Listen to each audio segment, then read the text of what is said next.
Welcome to Samba Samba. Enjoy the video. In this video, I will explain how to set up a yo-yo. First, let's get the string on.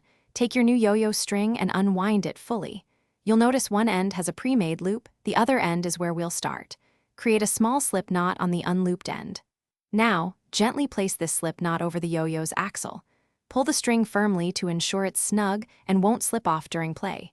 This is the crucial first step to getting your yo-yo ready. Next, we'll adjust the string length for your height. This is super important for comfortable play. Hold the yo-yo at your side, letting the string hang straight down. The string should ideally reach your belly button. If it's too long, tie a new knot at the correct spot. Once you've found your perfect length, trim any excess string, leaving about 1/2 inch to 1 inch of tail. This ensures a custom fit just for you.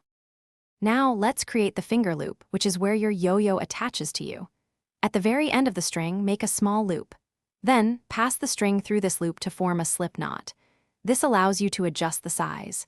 Try it on your middle finger. It should fit snugly but not too tightly, allowing for easy removal. Make sure the knot is secure so it won't come undone during play, but still slides for adjustment. You're almost ready to throw? Before your first toss, do a quick check. Make sure the string isn't twisted around itself, which can affect performance.